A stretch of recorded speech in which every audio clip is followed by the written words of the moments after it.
Hi guys. I know everybody has been waiting for part 2 and I don't know how many parts there's gonna be to this. I was just inspired to share my story to try and help others that suffer from anxiety and depression and grief and all of that. And so I'm not editing these videos because I feel like I want to be 100% honest and 100% I want you to see 100% of what happens. So whatever happens in these videos happens. I won't edit them out. Hopefully I don't say anything that offends anybody because sorry. So last video I talked about sort of my background, my past, some of the traumas that I had faced. I talked to you guys about fighting with my stepdad. I talked to you about getting molested. And I am very open about those things. I'm not ashamed that I was molested. I know I had shame for a long time. But now I have forgiven myself.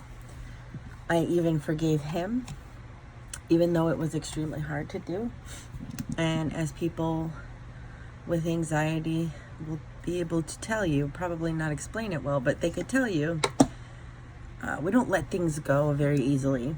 Things stick with us for a really, really, really long time.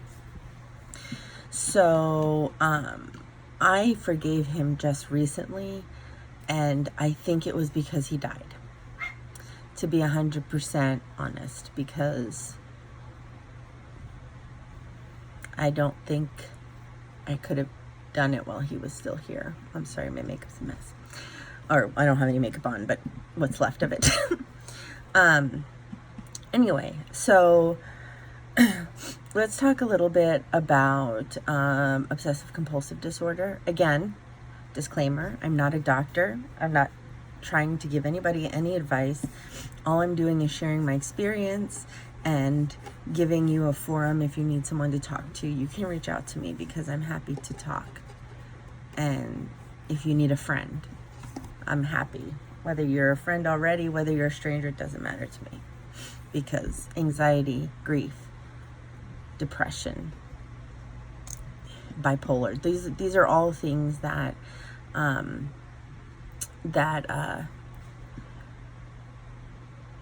kind of fall under the same umbrella of anxiety. And I think that needs to change as well. I don't think that you can treat depression and anxiety the same way with the same medications and the same therapies. It just can't. I just don't feel like it works. And that's a big problem with our healthcare system right now, is mental health is, even though it is becoming more recognized, it is not really being researched on as far as different medications to focus on certain issues. I have never been diagnosed with depression. I have been diagnosed with obsessive compulsive disorder, general anxiety disorder, pure OCD, social anxiety, and there's a couple other ones, but they're all anxiety. They're all anxiety related. But anyway, I don't feel like you can treat me and my anxiety with depression medication, just like you shouldn't treat somebody that has depression with anxiety medication. There are medications that are both, that work and are effective for both. But I feel like medication also isn't the only answer. You've got to have therapies related specifically to your disorder. Okay. Again, not a doctor. But anyway, so that's another soapbox for another day. But let me tell you my first debilitating bout of anxiety. I was 13, and I may have spoken about this in the video last time, and my molestation came up for some reason, just popped in my head, and after all those years, and I could not get over it. I couldn't. Just so you understand what the person inside feels like, and I can relate to you and I hope you can relate to me if you have ever experienced this. I got cold sweats whenever I thought about what happened. I got dizzy. I hyperventilated. My blood pressure went up. I got headaches. I had panic attacks. And I don't know if anybody has seen anybody have a panic attack. It's horrible to go through. It looks horrible and it feels worse. You honestly, your brain has you convinced that you're dying. You're having a heart attack. You can't breathe. And your whole body just goes into panic mode. I don't know if it's hard to even quantify the feeling because it's so bad. It is so intense. And people want to say, or will tell you, well, get over it. There's nothing to be afraid of. What do you have anxiety about? That doesn't make any sense. That is not helpful. That is not helpful. When you tell somebody with anxiety that just gives them more anxiety, just so you know, because they're trying to please you and not have a panic attack, and that is causing them to panic, and you end up in this vicious cycle. Okay, so first thing, if you're a friend of somebody that has anxiety, if you know someone that has panic attacks, just tell them, I'm here for you, and wait it out. We don't, I can't speak for everybody. I don't personally want anybody to touch me. I don't want you to hug me. I don't want you to rub my back. I don't want to be touched. What I want is you to just sit here and make sure that I'm going to be okay. And then when the panic attack is over, we can have a conversation about it. But while I'm in the middle of it, you can't talk me out of it. Okay? Nothing you say will make it go away. It has to run its course. Now, I do take medication and I do go to therapy. So I know ways to pull myself out of a panic attack. But while it's happening, you have to let me work on it. Okay? Because internally, I'm working on it. I'm not telling you I'm working on it because I'm using all my brain power to focus and calm myself and get myself out of this panic state, okay? There are ways to do that. There are therapists, behavioral therapists that teach you coping mechanisms and ways to pull yourself out of situations like that. Okay, so if you do suffer from anxiety and you have not learned coping mechanisms, I think you should. I think you should find a behavioral therapist. It's not a psychiatrist. A behavioral therapist will just teach you, give you tools to help you with your anxiety. Okay. Anyway, I don't think I'm going to tell you the story because I think I told it to you, my molestation story, and I remembered it, and it was horrible, and I had panic attacks, and it lasted for months and months and months when I was 13. Then I came to Arizona. Okay, I used to live in New York. And when I came to Arizona, there was a whole another level of anxiety issues for me to have. I had to start school here in high school. And I had a really hard time with that because I have social anxiety. But I wasn't being treated for it, so I didn't know what it was. But I got very angry when I was put in situations that I didn't want to be in. So going to school, I was very angry. And I took it out on people. I was a fighter. I fought a lot in high school. I had 44 in-school suspensions in one semester. I don't even know if there's that many days in a semester, but there must be, for fighting, for chasing people down the hallways and screaming that I was going to kick their ass. Excuse my French, beep, sorry. Because I was angry. I was just angry. And my anxiety made it worse. So when I was anxious, back then, I turned my anxiety into anger, okay? So if I was feeling anxious, chances are I was going to go to school and have a fight, okay? And when I came to Arizona, it was different. In New York, I think when you fight, it's more of a status thing. I don't know if it's just where I'm from. You know, I grew up poor in a crappy part of New York. So, but when I got here, people weren't like that. People didn't fight like I did. So I was pretty embarrassed the first time that I got mad and tried to fight somebody in high school here. And I finally just realized that I needed to make some changes because there was something wrong with me. And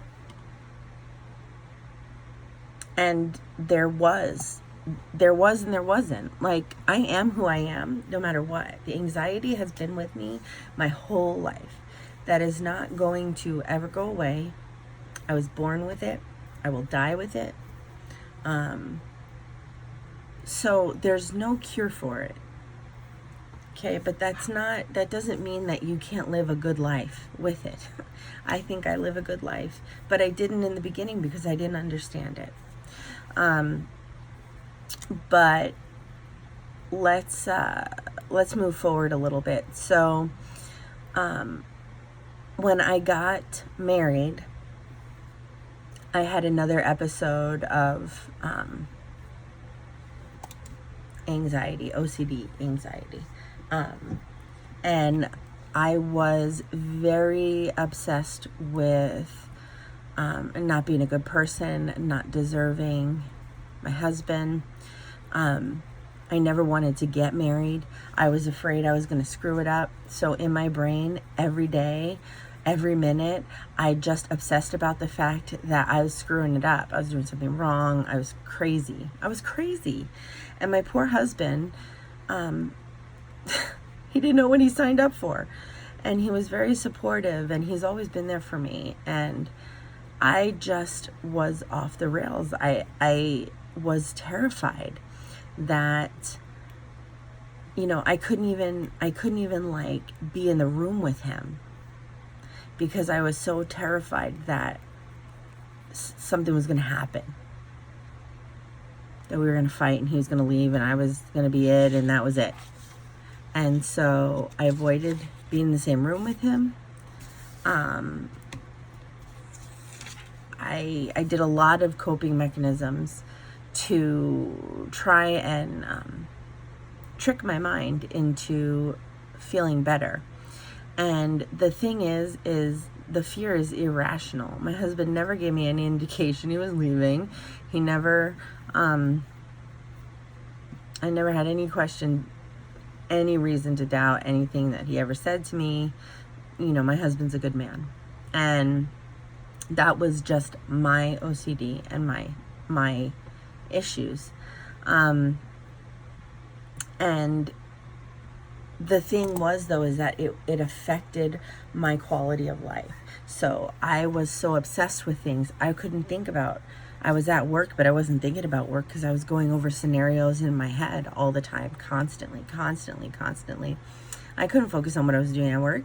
I couldn't focus on anything. All I could focus on was trying to make myself feel better for half a second by trying to rationalize this irrational fear in my head. And it causes you panic. So you have the thought, my husband's going to leave me. I'm just going to put it there. And then your body has a spike and you feel it, okay?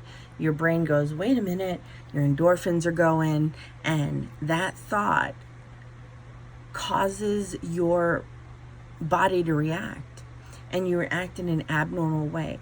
So now your brain says, wait a minute, she panicked when she had that thought. That thought is important.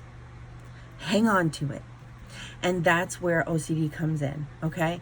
So your brain holds on to thoughts that aren't important, or that, like I said in my last video, people have a million times a day and don't think anything of it. But your brain holds on to it. And you just obsess about it. And the only way that you get relief is if somebody tells you you're okay, you're fine, or you constantly are going over it in your brain and thinking, okay, well, if this happened, then this is why it's okay. And if this happened, then this is why it's okay. And you can make yourself feel better for half a second, but it doesn't stop. So that's the loop. Okay, so the loop is have the thought, have the anxiety reaction, your brain holds on to it, you're trying to feel better, make yourself feel better by having somebody tell you you're okay, and then it relieves you for a second, so you feel better, and then you're like, you have the thought, you have the anxiety, your brain holds on to it, and it's a vicious cycle, and it goes over in your head 100,000 times a day.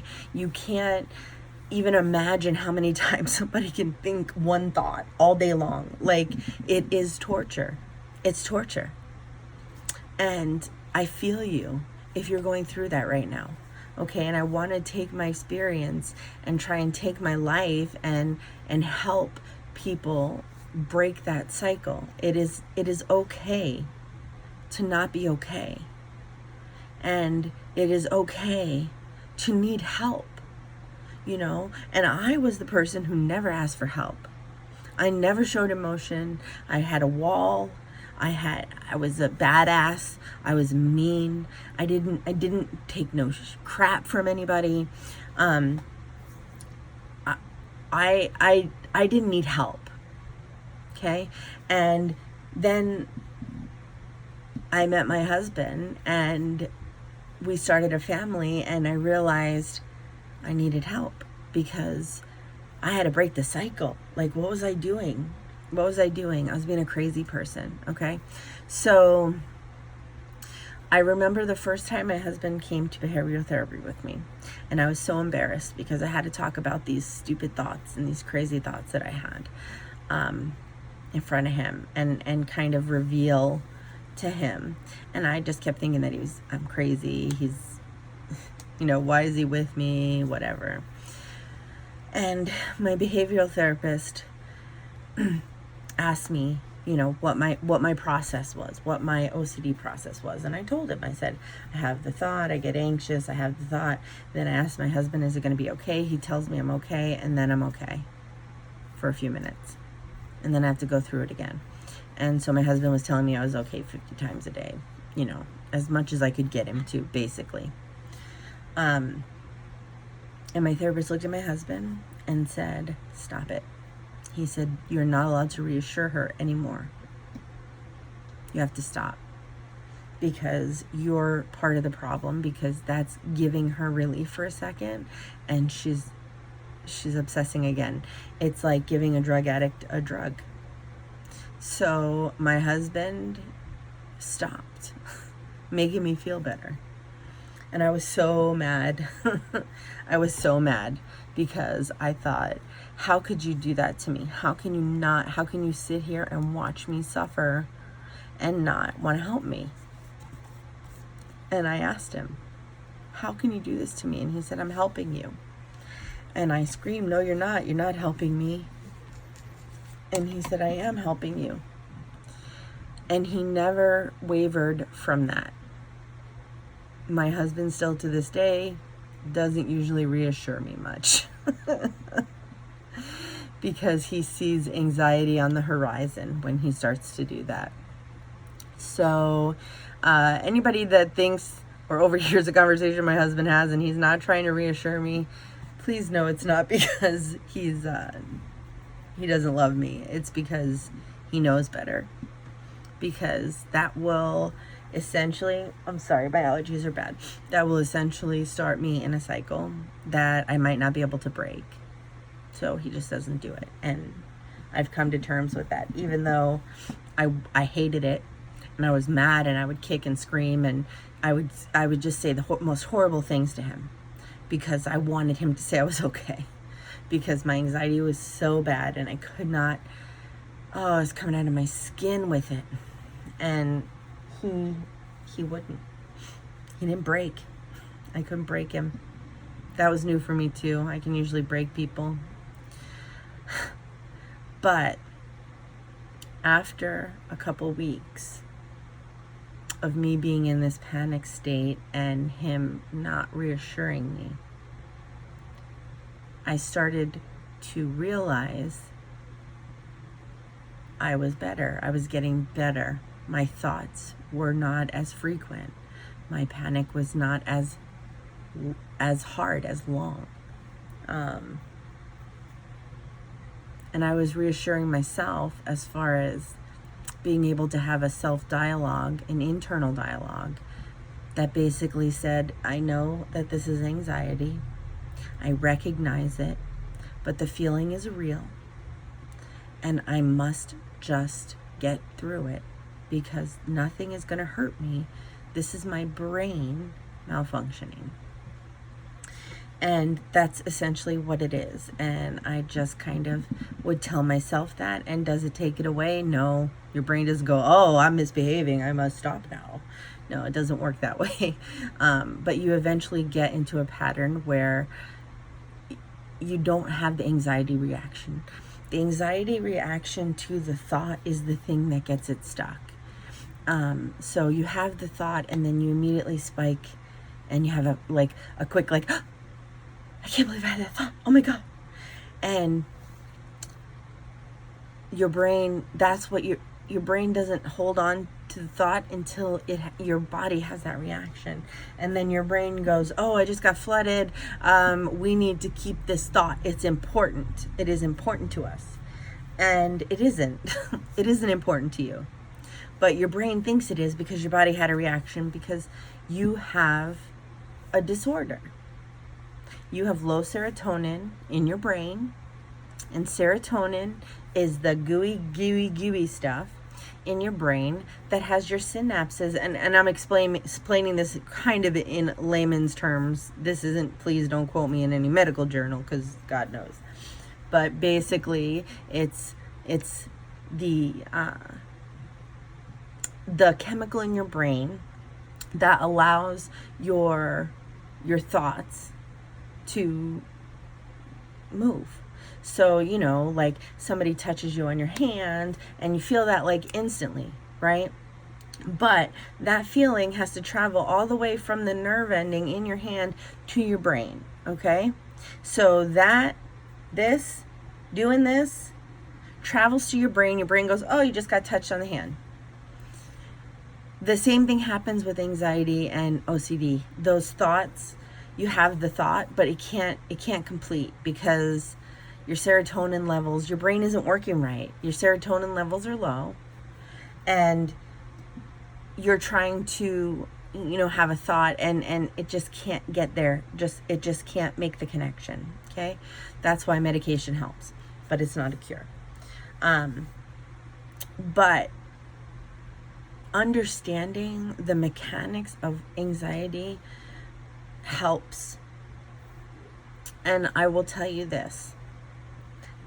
There is nothing to be ashamed of. Having anxiety, depression, bipolar, any kind of mental disorder. There's nothing to be ashamed of. You didn't do it to yourself. You didn't cause it. Okay? You have an affliction just like somebody with diabetes or somebody that has a chronic illness, okay? It's a chronic illness. Your brain is sick, and it can be, and that's not anything to be embarrassed or ashamed about. You treat it just like you treat other conditions. But there's just a stigma attached when you say mental health, okay? There's a stigma attached to it. It means you're crazy. And I don't like that word, but that's what that is the stigma that is out there. And people keep mental health to themselves because they don't want to be labeled that way. They don't want to be labeled as a person that has mental health issues. And let me tell you, those people suffer. Those people suffer a lot. And we as a society need to learn to not stigmatize people who have already been traumatized. You know, we wouldn't, you wouldn't label somebody who got their arm chopped off in a horrible accident as, a leper or something like that. I know that was a horrible example, but I'm just saying, like, with mental illness, there's a different stigma attached to it, and we have to change that thought process, because people suffer and they kill themselves and they hurt themselves or others because they're afraid to talk about it. They don't want to be labeled. They don't want to be put in a mental institution. And believe me, even though it might not seem rational, somebody with anxiety is afraid they're going to get put in a mental institution. Think about what I just said. Somebody with anxiety will hold on to that thought, and it will become real, and then they won't talk to anybody. So these are the things that happen in an anxious brain. And I'm just trying to give you an insight, and I know this is probably rambling. I am going to tell you more of my story, but I really wanted to just talk about the process of understanding people with anxiety and understanding how the brain works, because people with anxiety don't understand it. And it's not your fault, because your brain functions normally, and you can't fathom why having a thought that my finger's going to get chopped off could cause me to have such panic and such fear that I wouldn't go near a knife for months, because I was afraid I might accidentally, on purpose, cut my finger off. You're like, you wouldn't cut your finger off. I know I wouldn't cut my finger off, but my anxiety didn't know it. So anytime I saw a knife, the immediate thought was, I'm going to cut my finger off. Shit. It's not rational. It makes no sense. But that is, can you imagine thinking that every time you had to make dinner, you had to wash the dishes, you had to cut a sandwich for your child or a piece of fruit? Can you imagine not being able to touch a knife because you were afraid you would cut your own finger off? It's fear-inducing. So you avoid it. People with anxiety avoid the situation. I'm not going to go near a knife because then I don't have to have the anxiety about it. But then you sit in your room and you play the scenario in your head, like, well, if I went to a knife, if I picked that knife up, would I cut my finger off? Would I do that? And that's the thought. Okay, so this is the internal dialogue. I saw a knife today. If I picked up that knife and held it, would I cut my finger off? And then you think, no, I never cut my finger off. That's dumb. But then your brain goes, but you might. You might cut your finger off. And then you go, I might cut my finger off. Shit. That's not right. I wouldn't cut my finger off. And then your brain goes, but you might. You might cut your finger off. The knife is dangerous. And you might have the thought that you're going to cut your finger off, and then you're going to cut your finger off. So you don't go around the knife, because if you don't touch the knife, then you can't cut your finger off. And that's the thought process. That is the fear. And that's avoidance. Avoidance of looking at, touching, seeing a knife, because you're afraid you're going to cut your finger off. That's an anxiety avoidance. Okay, you're trying to avoid a trigger. This is a pen, but pretend it was a knife. I'm not afraid of knives anyway, just so you know anymore. But triggers are important in therapy, and I'm going to explain how and why I had to sit with a knife in my hand and have panic attack after panic attack after panic attack so that I could get better. And I'll explain that in the next video. I love you guys. Please reach out if you ever need anything. I know I rambled a little bit today. I didn't come in here with a clear thought or a clear head, but I wanted to put something up so that you guys knew that I was still here, and I'm formulating like just a way to tell my story in a way that I can be my truest, most honest self about it. And I struggle with, I'm struggling with it. You know, putting stuff out into the world is scary. So I am obsessing about it a little bit and trying to figure out the best way to do that for me. But I did want to put a video up. So I hope that my little video explanation, even though it was rambling, I hope maybe it will give you some peace. And if you need me, please comment. If you know me, call me, text me. I'm always here to talk. Any day, anytime, day or night. If you're struggling, I'm gonna struggle with you.